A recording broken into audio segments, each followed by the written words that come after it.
Hey guys, thank you for joining me today. My name is Olivia Odero and I'm a licensed professional counselor with a degree in theology. So thank you for joining me today and welcome to Ayen Cafe. So today's talk will focus on the question, is it possible to sleep through this storm of COVID-19? So I'll start us off with a story that you may be very familiar with. So here, I'll just go ahead and paint the picture. So imagine we've just come from an amazing church service. We've just come from seeing people being healed, signs, wonders, and miracles of every kind happening all around us. We've seen limbs being restored. We've seen demons fleeing. We've seen people being restored, helter-skelter. So much amazing things has happened. And this leaves us with so much joy, so much hope, and so much excitement.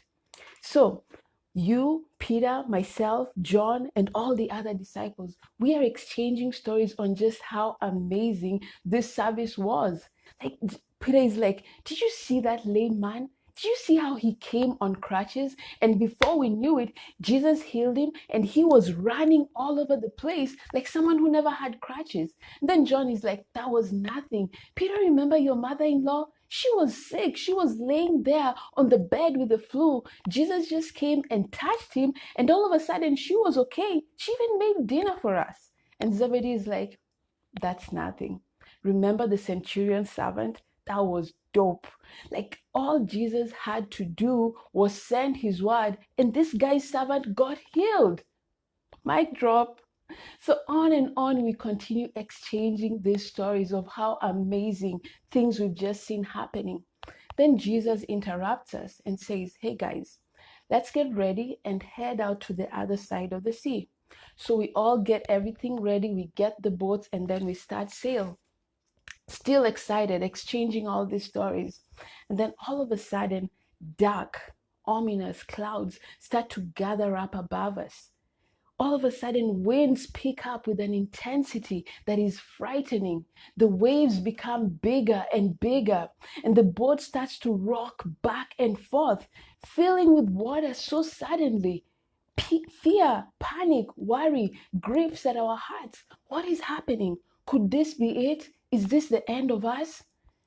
All of a sudden, the joy that had filled our hearts is now overcome with chaos.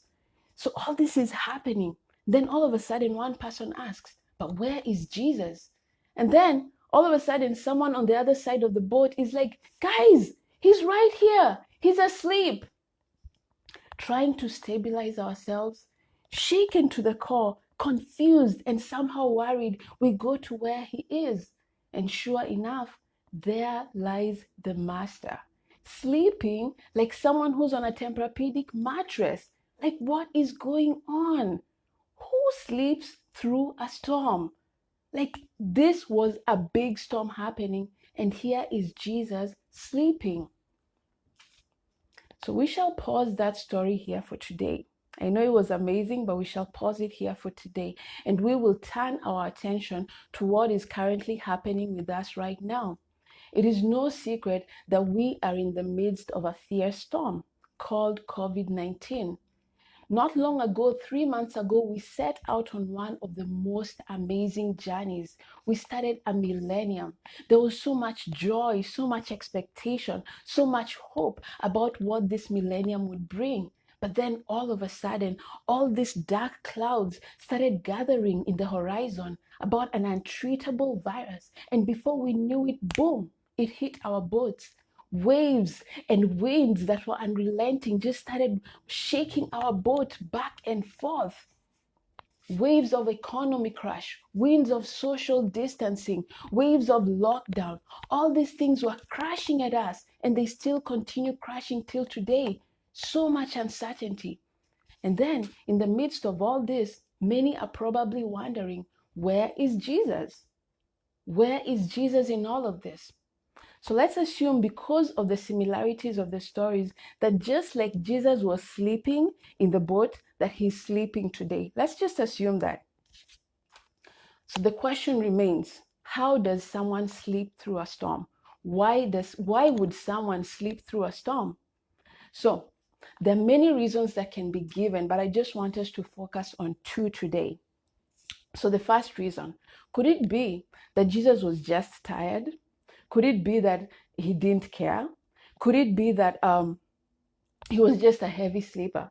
You know, some of those people who sleep at anything. Like, it doesn't matter, even if a train is running right next to their house, they just sleep through anything. So could it be that Jesus was just a heavy sleeper, or he just didn't care? I mean, he's like, well, we are going to die, so what can I do? Or was it just he just didn't know what to do? Could this be? The reason I'm asking this is because when the disciples went to wake him up, they asked him, Master, don't you care that we are about to drown? So it meant they must have thought that he doesn't care. And then the other thing is that they had to wake him up. Imagine they're in a storm, but they had to wake him up, meaning that probably he was a heavy sleeper. I mean, I don't know. So anyway, that's the first thing that, I'm thinking. Could this be the reason why he was sleeping through a storm? The other reason is, could it be that he had a certain mindset, a particular kind of mindset that was not intimidated by the circumstances going on? Therefore, he could actually sleep through the storm. Could it be? Well, I'm curious to hear what you would think, but those are the reasons that I'm thinking of. So we're going to ponder these reasons and see what was going on with Jesus that he could actually sleep through a storm.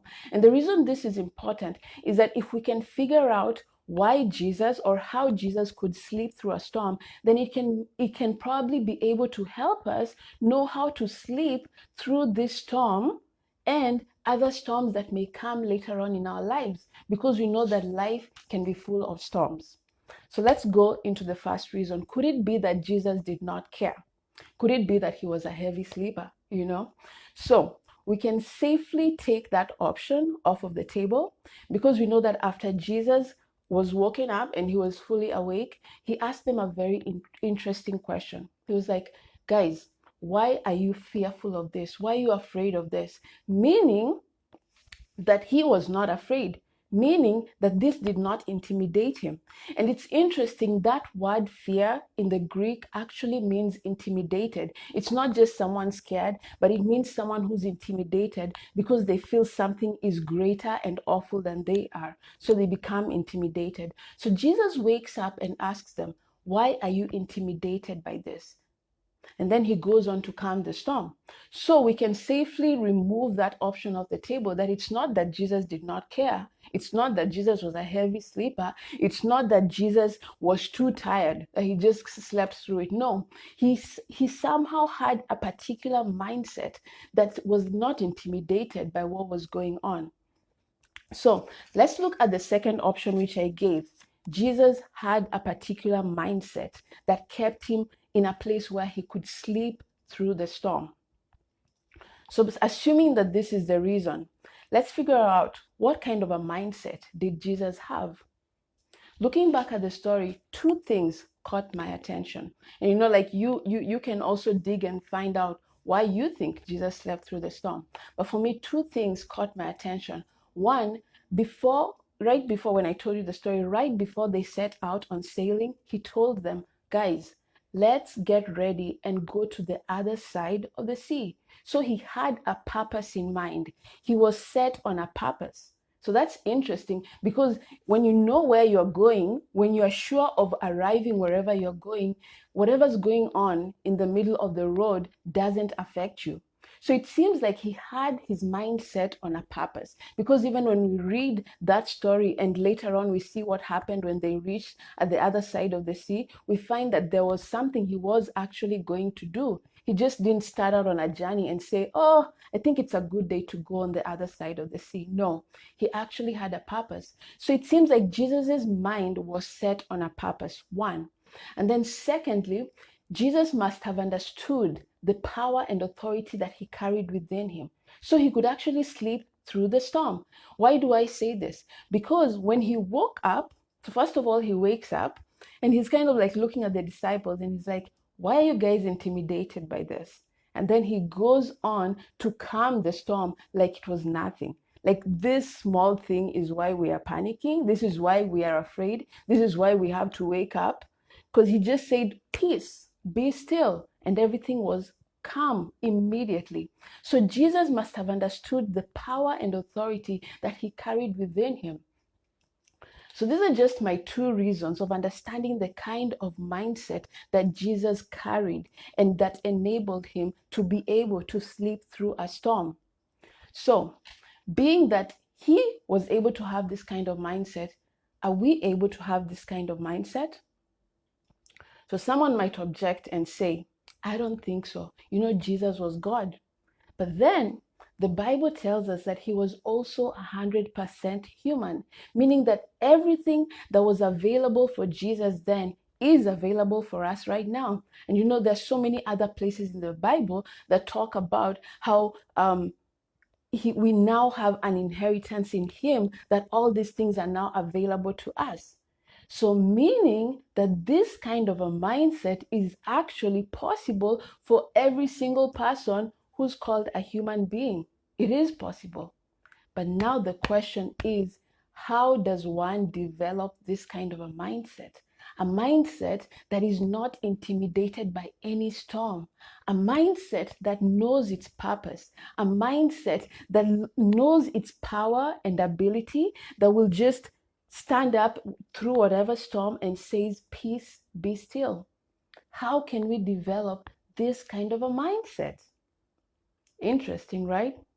Well, I will let you go with that question in mind, and I'm looking forward to hearing what you guys have to say concerning that. Thank you so much for joining me today and tuning in, and I will see you again next time. Bye.